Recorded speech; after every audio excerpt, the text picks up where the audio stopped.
Assalamualaikum warahmatullahi wabarakatuh. Hai, jumpa kembali dengan saya Jernia Rulintan Sitorus, NPM A1M020025, kelas 4A dari Prodi Pendidikan IPA.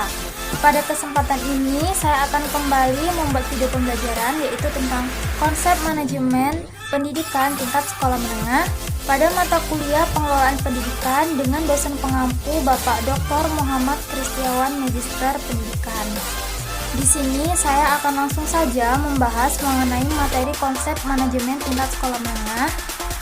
Di sini pada materi tersebut akan ada 3 topik yang akan dibahas pada video pembelajaran kali ini, yaitu pada topik pertama mengenai konsep manajemen mutu sekolah menengah, topik kedua yaitu sasaran mutu pendidikan, dan topik ketiga yaitu karakteristik menjadikan sekolah bermutu.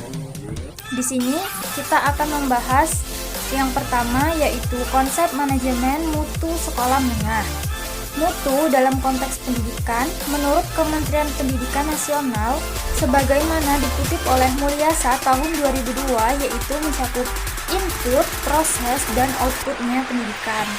Lalu menurut PP nomor 29 tahun 1990 yang menyatakan bahwa pendidikan menengah adalah pendidikan yang diselenggarakan bagi lulusan pendidikan dasar. Jadi, dapat disimpulkan bahwa manajemen mutu sekolah menengah adalah upaya yang harus dilakukan dalam memperbaiki kualitas sebuah lembaga pendidikan tingkat menengah, yaitu pada tingkat SMP, SMA atau SMAK, dan MA, guna tercapainya tujuan dari pendidikan. Di sini topik yang kedua yaitu mengenai sasaran mutu pendidikan. Jadi di sini sasaran mutu pendidikan dibagi menjadi 3, yaitu input, proses, dan output. Di sini pada input atau biasa kita sering sebut itu mengenai masukan. Jadi di sini pada input atau masukan terdiri dari kepala sekolah, guru, pegawai ahli, fasilitas lengkap, lingkungan yang kondusif, kurikulum berstandar tinggi, dana, siswa yang terseleksi, dan dana pendukung cukup. Jadi di sini dari peran-peran yang terdapat dalam input ini, dia sudah bekerja sesuai dengan porsinya masing-masing untuk mencapai sasaran mutu pendidikan yang telah mereka tetapkan sebelumnya. Selanjutnya setelah input adanya proses. Di sini proses ini terdiri dari KBM atau biasa kita sebut dengan kompetensi belajar mengajar. Lalu ada metode dan pengujian efektif, organisasi atau administrasi baik, hubungan masyarakat atau industri erat, kegiatan ekstrakurikuler aktif, semarak, dan pengendalian mutu efektif. Selanjutnya setelah adanya proses maka ada output yaitu pengeluaran. Jadi di sini pengeluaran itu yaitu terdiri dari nilai hasil belajar yang memuaskan. Lalu ada kompetensi yang dicapai di atas standar, tingkat kelulusan tinggi, keterserapan ke dunia kerja tinggi, dan kepercayaan masyarakat tinggi.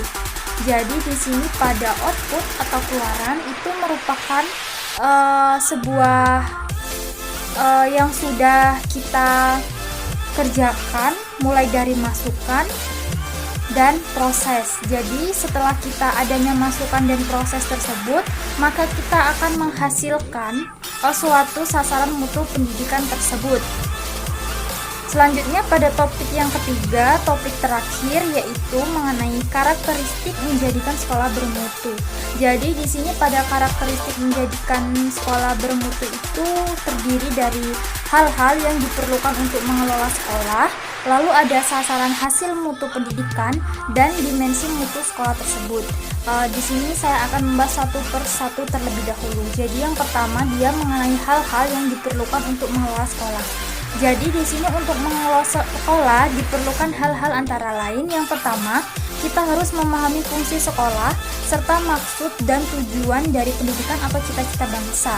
Yang kedua, kita juga harus memahami kebijakan pemerintah dalam bidang pendidikan dan undang-undang Sisdiknas. Selanjutnya yang ketiga, kita juga perlu memahami standar pendidikan yang telah ditetapkan. Selanjutnya, memahami prinsip manajemen dan administrasi, memahami kurikulum dan pengembangannya, memahami tuntutan kebutuhan peserta didik atau life skill dan tuntutan masyarakat, dan yang terakhir yaitu memiliki visi dan misi. Jadi di sini tujuan dari dibentuknya visi dan misi itu agar hal-hal yang diperlukan untuk mengelola sekolah tersebut bisa tercapai dengan baik. Selanjutnya, pada karakteristik menjadikan sekolah bermutu yang kedua yaitu ada sasaran hasil mutu pendidikan. Di sini dalam Undang-Undang Nomor 20 Tahun 2003 tentang Sistem Pendidikan menyatakan bahwa sasaran pendidikan adalah membentuk kecakapan hidup yang terdiri atas berakhlak mulia dalam artian beriman dan bertakwa, selanjutnya cerdas, kreatif, dan inovatif, cakap berkomunikasi atau bersosialisasi, menguasai ilmu pengetahuan yang telah ada dalam dirinya, terampil bekerja, dan bertanggung jawab sebagai warga bangsa. Selanjutnya, yang ketiga mengenai dimensi mutu sekolah.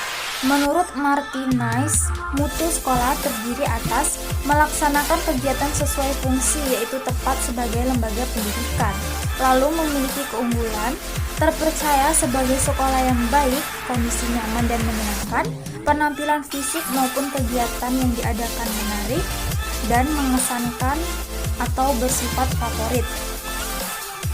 Lalu yang keempat ada fokus manajemen sekolah menengah. Jadi dalam pengelolaan sekolah menengah terfokus pada pembaharuan SMA yang berkelanjutan dalam rangka meningkatkan mutu pendidikan, implementasi sistem manajemen AB21 dengan mempertimbangkan peran SMA dalam membangun MBS di SMA, implementasi sistem manajemen SMA dalam kerangka konsep balance scorecard dengan melakukan sinkronisasi terhadap MBS. Lalu, implementasi sistem manajemen SMA dalam rangka kerangka good governance. Dan yang terakhir, implementasi sistem manajemen SMA yang adaptif dengan perkembangan ICT. Jadi di sini juga terdapat 8 standar pendidikan sebagai acuan atau arah pengelolaan sekolah, yaitu mengenai standar isi, lalu mengenai standar proses, standar kompetensi, standar pendidik dan tenaga kependidikan, standar sarana dan prasarana, standar pengelolaan, standar pembiayaan, dan standar penilaian pendidikan. Mungkin hanya sekian materi yang bisa sampaikan pada kali ini. Segala kekurangannya saya mohon maaf.